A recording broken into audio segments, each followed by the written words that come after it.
When I stood in Downing Street as Prime Minister for the first time this summer, I set out my mission to build a country that works for everyone. Today, I want to talk a little more about what that means and lay out my vision for a truly meritocratic Britain that puts the interests of ordinary working class people first. We're facing a moment of great change as a nation. As we leave the European Union, we must define an ambitious new role for ourselves in the world. That involves asking ourselves what kind of country we want to be. A confident, global trading nation that continues to play its full part on the world stage. But at the same time, I believe we have a precious opportunity to step back and ask some searching questions about what kind of country we want to be here at home too. In fact, it's not just an opportunity, but a duty, because one thing is clear. When the British people voted in the referendum, they did not just choose to leave the European Union. They were also expressing a far more profound sense of frustration about aspects of life in Britain and the way in which politics and politicians have failed to respond to their concerns. Some voted for the first time in more than 30 years, some for the first time ever. And they were inspired to do so because they saw a chance to reject the politics of business as usual and to demand real, profound change. Fed up with being ignored or told that their priorities were somehow invalid, based on ignorance and misunderstanding, or even on occasion they were simply wrong to voice the concerns that they did, they took their opportunity to send a very clear message. They will not be ignored anymore. They want to take back control of the things that matter in their lives. They want a government that listens, understands, and is on their side. They want change, and this government is going to deliver it. Everything we do will be driven not by the interests of the privileged few, not by those with the loudest voices, the special interests, the greatest wealth, or the access to influence. This government's priorities are those of ordinary working class people, people for whom life sometimes can be a struggle, but who get on with things without complaint. They get on with their jobs, sometimes 2 or even 3 of them, because they have families to feed and support, bills to pay, and because to work for a fair reward is the right thing to do. They get on with their lives quietly, going about their business, going out to work, raising families, helping neighbours, making their communities what they are. They don't ask for much, but they want to know that the people that make the big decisions are on their side, working for them. They want to believe that everyone plays by the same rules and things are fair. And above all, they want to believe that if they uphold their end of the deal, they do the right thing, they work hard, they pay their taxes, then tomorrow will be better than today, and their children will have a fair chance in life, the chance to go as far as their talents will take them. These are not outrageous demands or ridiculous desires, but for too many of these people today, life does not seem fair. They're the people who made the real sacrifices after the financial crash in 2008, though they were in no way responsible, and they wonder if others, some of whom really do bear responsibility for the crash, did the same. More than anything else, they worry, truly worry, that the changing world around them means that their children and grandchildren won't have the same opportunities they have enjoyed in life. They deserve a better deal. And to give them that, we should take this opportunity to step back and pose a fundamental question. What kind of country, what kind of society do we want to be? I am clear about the answer. I want Britain to be the world's great meritocracy, where everyone has a fair chance to go as far as their talent and their hard work will allow. I want us to be a country where everyone plays by the same rules, where ordinary working class people have more control over their lives and the chance to share fairly in the prosperity of the nation. And I want Britain to be a place where advantage is based on merit, not privilege, where it's your talent and hard work that matter, not where you were born, who your parents are, or what your accent sounds like. Let's not underestimate what it will take to create that great meritocracy. It means taking on some big challenges, tackling some vested interests, overcoming barriers that have been constructed over many years. It means not being afraid to think differently about what disadvantage means, who we want to help and how we can help them. Because where once we reached for simple ways of labelling people disadvantaged and were quick to pose simple and often fairly blunt solutions, in these modern times, disadvantage is much more complex. It's often hidden and less easy to identify. It's caused by factors that are more indirect and tougher to tackle than ever before. But tackle it we must if we're to give ordinary working class people the better deal they deserve. It means marking a significant shift in the way that government works in Britain too. Because government and politicians have for years talked the language of social justice, where we help the very poorest, and social mobility, where we help the brightest among the poor.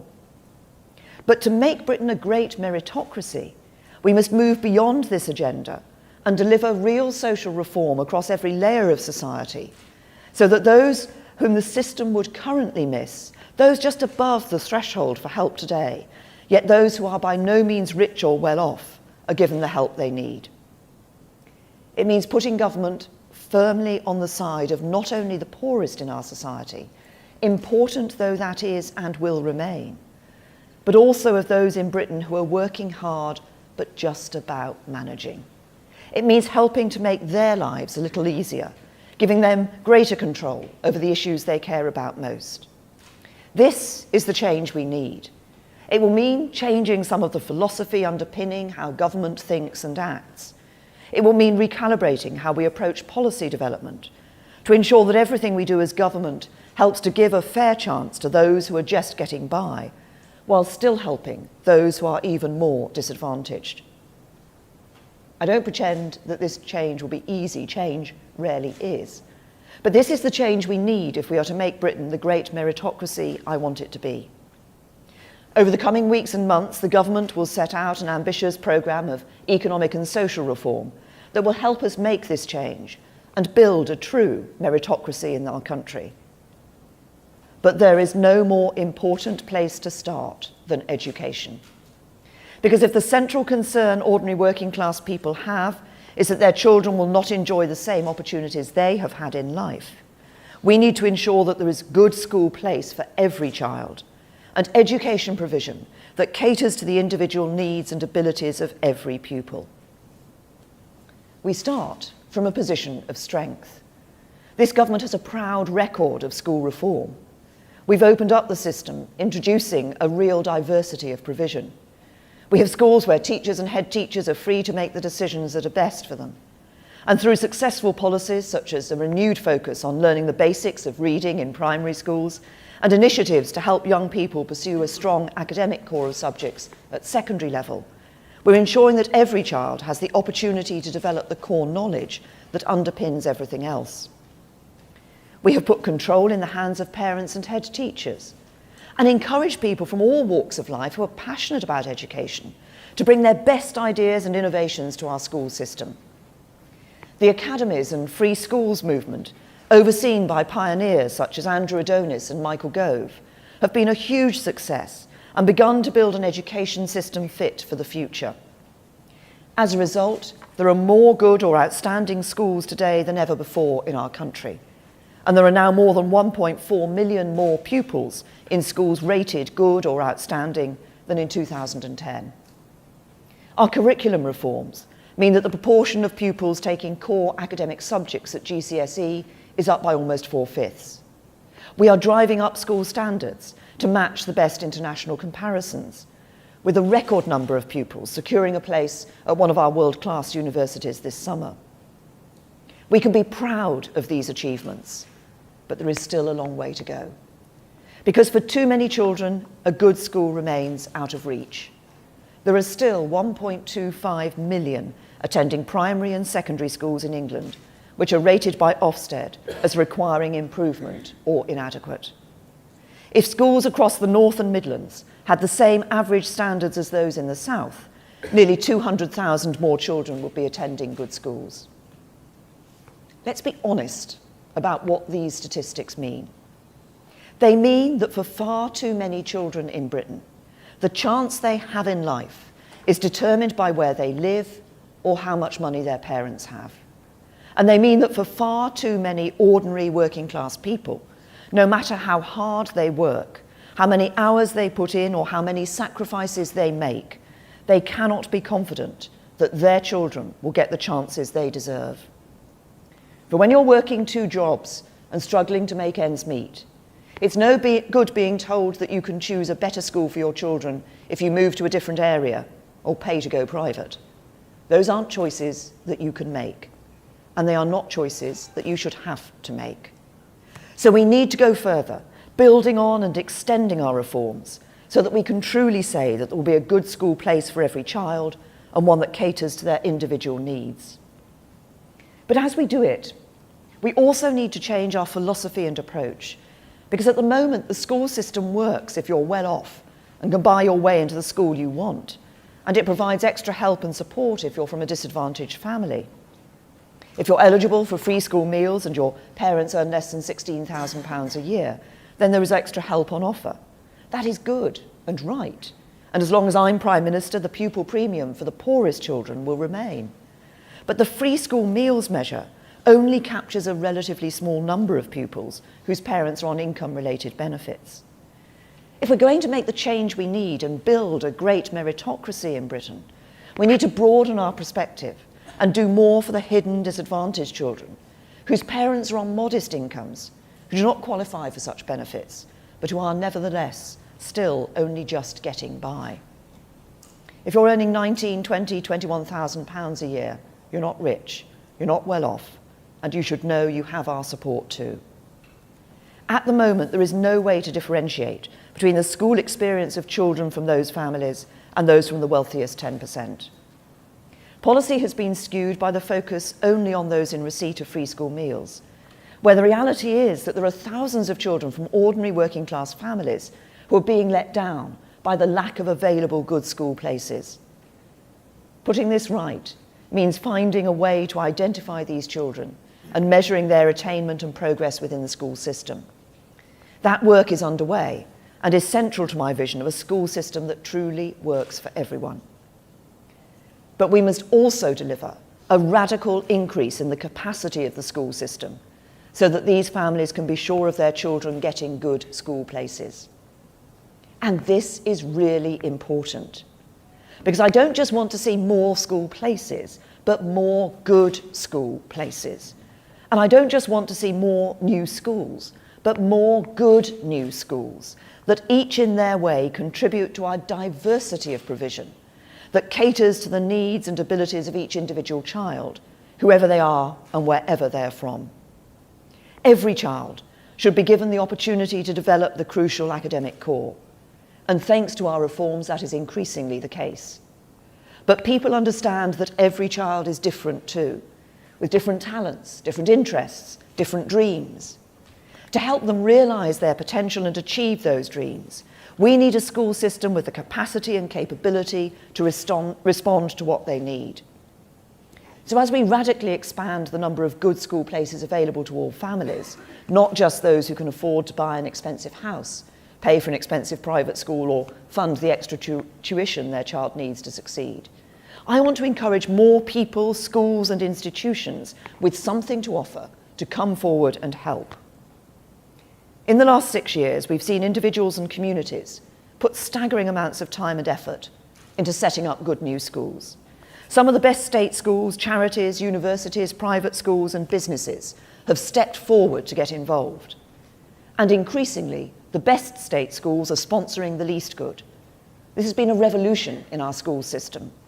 But with 1.25 million children still attending schools that are struggling, we need to do much more to increase the capacity of the system so every child can get the education they deserve. So let's now build on the success of school reform. Let's encourage others to play their part, and let's remove the barriers they face so we can do more.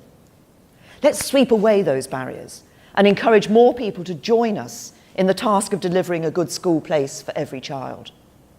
Let's build a truly dynamic school system where schools and institutions learn from one another, support one another and help one another. Let's offer a diverse range of good schools that ensure the individual talents and abilities of every child are catered for. That is my ambition. And there are 4 specific proposals I want to talk about today that I believe will help. Firstly, I want to build on the success we've already experienced when some of our great universities have stepped in to help by sponsoring or supporting a local school. Universities have a huge amount to offer England's schools. They've been part of the fabric of our education system since the 13th century and have had a profound impact on our schools over generations.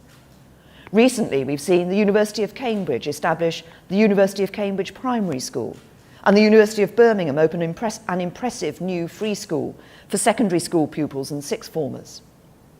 The new specialist sixth form King's College London Mathematics School is already performing impressively, and the University of Brighton is involved in sponsoring more than a dozen different primary and secondary schools. These are the kinds of innovation I want to encourage. This kind of active engagement in building the capacity of our school system is, in my view, far more effective than spending huge sums on bursaries and other financial support that tackle the symptoms but not the cause.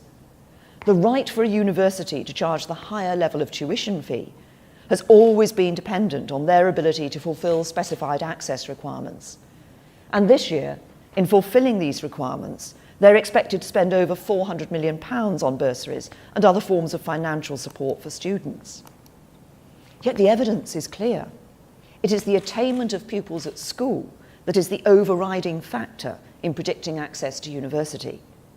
I'm not saying there's no place for bursaries, but overall, I do think the balance has tilted too far. We need to go to the root of the problem, which is that there are not enough students from disadvantaged backgrounds and from ordinary families fulfilling their potential with the grades to get into the best universities.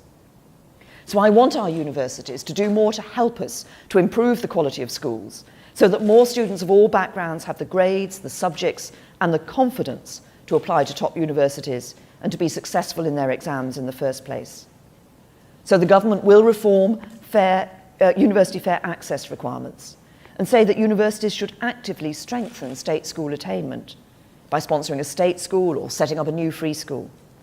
And over time, we will extend this to the sponsorship of or establishment of more than one school, so that in the future we see our universities sponsoring thriving school chains in every town and city in the country. Second, I want to remove the obstacles that stop more good faith schools from opening. Britain has a long history of faith schools delivering outstanding education. They already account for around 1/3 of all mainstream schools in England. They're popular with parents and significantly more likely than other schools to be rated by Ofsted as good or outstanding. I believe we should confidently promote them and the role they play in a diverse school system. Yet for Catholic schools in particular, there are barriers in their way. When a faith-designated free school is oversubscribed, it must limit the number of pupils it selects on the basis of faith to 50%. The intention is to improve the diversity of the school's intake, but in practice it has little impact on many Jewish, Muslim, Sikh and Hindu schools because they tend not to appeal to parents of other faiths. So despite the best intentions, the rule is failing in its objective to promote integration. But it does prevent new Catholic schools opening because the Catholic Church believes it contravenes its own rules for a Catholic bishop not to prioritise the admission of Catholic pupils. This is especially frustrating because existing Catholic schools are more ethnically diverse than other faith schools, more likely to be located in deprived communities, more likely to be rated good or outstanding by Ofsted, and there is growing demand for them. So we will remove this 50% rule to allow the growth in capacity that Catholic schools can offer.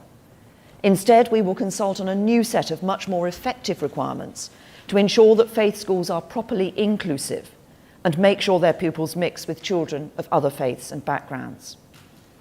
Of course, there must be strict and properly enforced rules to ensure that every new faith school operates in a way that supports British values. And we should explore new ways of using the school system to promote greater integration within our society generally. We will encourage the grouping together of monoracial and monoreligious schools within wider multiracial and multi-religious trusts. This will make it easier for children from different backgrounds in more divided communities to mix between schools while respecting religious differences. We will explore ways in which schools can enter into twinning arrangements with other schools not of their faith, through sharing lessons or joint extracurricular activities to bring young people from different schools together.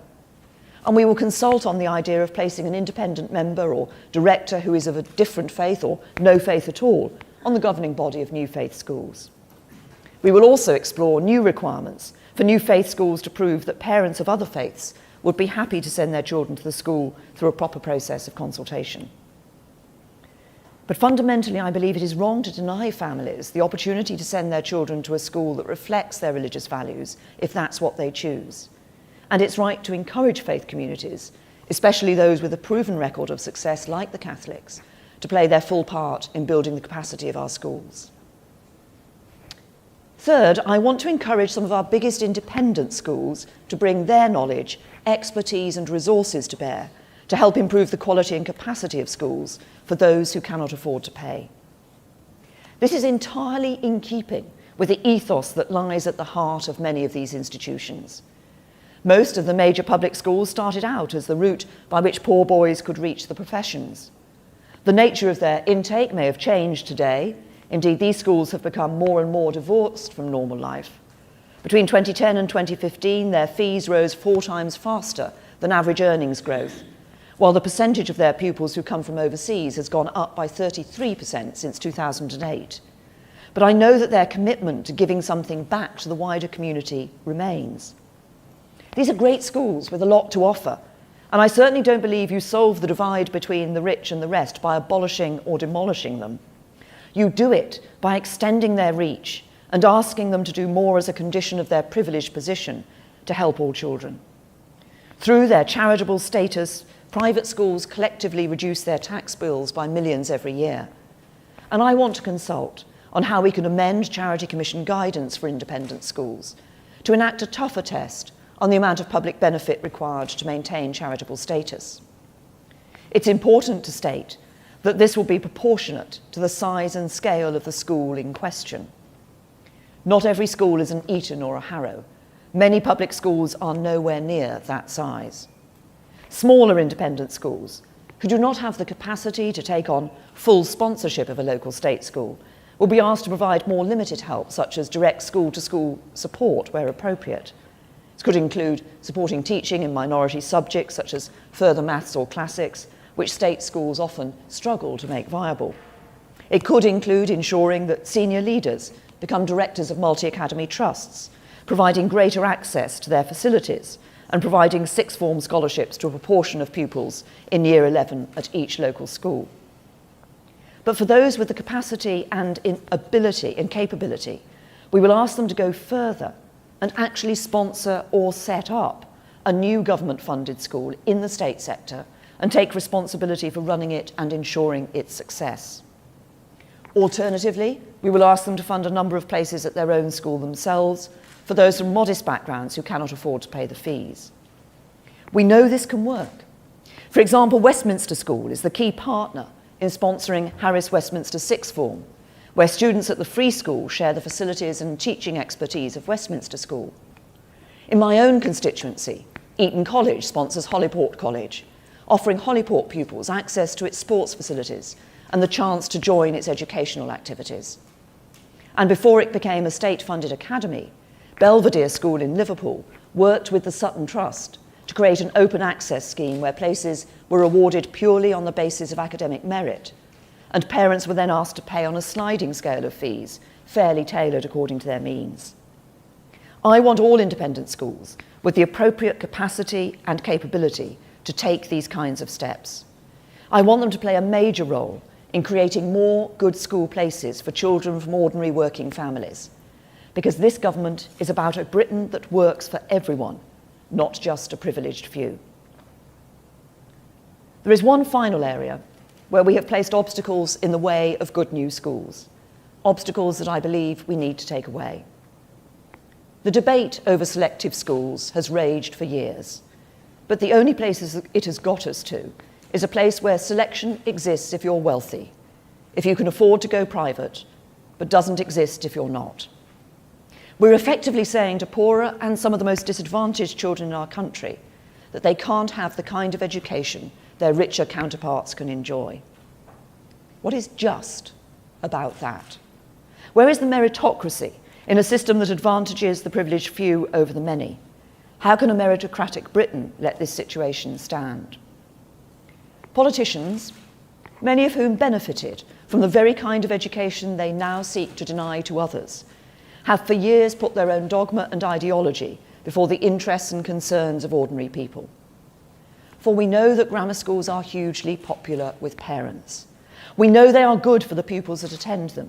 Indeed, the attainment gap between rich and poor pupils is reduced to almost zero for children in selective schools, and we know that they want to expand. They provide a stretching education for the most academically able, regardless of their background, and they deliver outstanding results. In fact, 99% of existing selective schools are rated good or outstanding. 80% are outstanding, compared with just 20% of state schools overall. So we help no one, not least those who can't afford to move house or pay for a private education, by saying to parents who want a selective education for their child that we won't let them have it. There is nothing meritocratic about standing in the way of giving our most academically gifted children the specialist and tailored support that can enable them to fulfill their potential. In a true meritocracy, we should not be apologetic about stretching the most academically able to the very highest standards of excellence. We already have selection to help achieve this in specialist disciplines like music and sport, giving exceptionally talented young people access to the facilities and training that can help them become world class. I think we should have more of this, but we should also take the same approach to support the most academically gifted too. Frankly, it is completely illogical to make it illegal to open good new schools. So I want to relax the restrictions that stop selective schools from expanding, that deny parents the right to have a new selective school opened where they want one, and that stop existing non-selective schools to become selective in the right circumstances and where there is demand. In return, we will ensure that these schools contribute meaningfully to raising outcomes for all pupils in every part of the system. In practice, this could mean taking a proportion of pupils from lower income households, so that selective education is not reserved for those with the means to move into a catchment area or pay for tuition to pass the test. They could, as a condition of opening a new selective school, be asked to establish a good new non-selective school.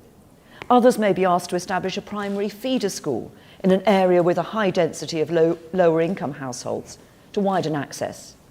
They might even partner with an existing non-selective school within a multi-academy trust, or sponsor a currently underperforming non-selective academy. But the principle is clear. Selective schools have a part to play in helping to expand the capacity of our school system, and they have the ability to cater to the individual needs of every child. So the government will make up to £50 million a year available to support the expansion of good or outstanding existing grammars. Now, I know this will be the source of much debate in the consultation over the coming months. So I want to address very directly some of the key arguments made by those who oppose the expansion of grammar schools. First, there are those who fear that this could lead to the return of a binary system, as we had in the past with secondary moderns. But this fear is unfounded. There will be no return to secondary moderns. As I've set out today, far from a binary system, we're supporting the most diverse school system we have ever had in our country. From free schools sponsored by universities and independent schools to faith schools and selective schools, the diversity of high-quality school provision means we will be able to cater properly for the different needs of all pupils and give parents real control of the kind of school they want for their children. We do not want to see whole new parts of the country where the choice of schools is binary, so we will use the approvals process to prevent that from happening. Second, there are those who argue that selective schools tend to recruit children from more affluent backgrounds. The problem here is not selective schools per se, but rather the way that wealthier families can already dominate access to the schools of their choice through selection by house price. I want to stop that, and new grammars can help. We're going to ask new grammars to demonstrate that they will attract pupils from different backgrounds. For example, as I said, by taking a proportion of children from lower income households. And existing grammars will be expected to do more too, by working with local primary schools to help children from more disadvantaged backgrounds to apply. Third, there are those who argue that grammars don't actually select on ability because wealthy families can pay tutors to help their children get through the tests. This might have been the case in the past with the old 11+, but it does not have to be the case today. While there is no such thing as a tutor-proof test, many selective schools are already employing much smarter tests that assess the true potential of every child. So new grammars will be able to select in a fair and meritocratic way, not on the ability of parents to pay. Fourth, there are those who worry about the cliff edge of selection at 11. Some fear it's too early, some fear it's too late. The truth is that it doesn't have to be a cliff edge at all. This is back in the old mindset of the grammar schools of the past. A modern meritocratic education system needs to be much more flexible and agile to respond to the needs of every child. So we will demand that new grammars make the most of their freedom to be flexible over how students move between schools, encouraging this to happen at different ages, such as 14 and 16 as well as 11. This means that children who are at a non-selective school sponsored by a grammar might join the grammar for specific subjects or specialisms where they themselves are outstanding. Or they might move to the grammar full-time later than aged 11 based on their performance at their current school. Finally, people get lost in the argument about whether the grammar schools of the 1950s and 60s improved social mobility or not. But I want to focus on the new grammars of the future, those that will be just one element of a truly diverse system, which taken as a whole can give every child the support they need to go as far as their talents can take them, and give every parent access to a good school place for their child. This is the true test of schools that work for everyone, and the true test of a meritocratic society. There's been a lot of speculation in the last few weeks, but as you know now, this is not a proposal to go back to a binary model of grammars and secondary moderns, but to build on our increasingly diverse school system. It is not a proposal to go back to the 1950s, but to look to the future. And that future, I believe, is an exciting one. It is a future in which every child should have access to a good school place, and a future in which Britain's education system shifts decisively to support ordinary working class families. These families are not asking for the world. They just want to know that their children and grandchildren will enjoy the opportunities they have enjoyed and be given the chance to go as far as their talents will take them, unhindered by background or circumstance, and by the artificial barriers some want to put in their way. In a country that works for everyone, it doesn't matter where you were born or how much your parents earn. If you work hard and do the right thing, you will be able to go as far as you can. I want this country to be a great meritocracy. I want to see more houses built, better productivity so we can have more well-paid jobs, more economic growth, not just in the southeast of England, but across the whole country, to help more people get on. But more than anything else, I want to see children from ordinary working class families given the chances their richer contemporaries take for granted. That means we need more great schools. This is the plan to deliver them and to set Britain on the path to being the great meritocracy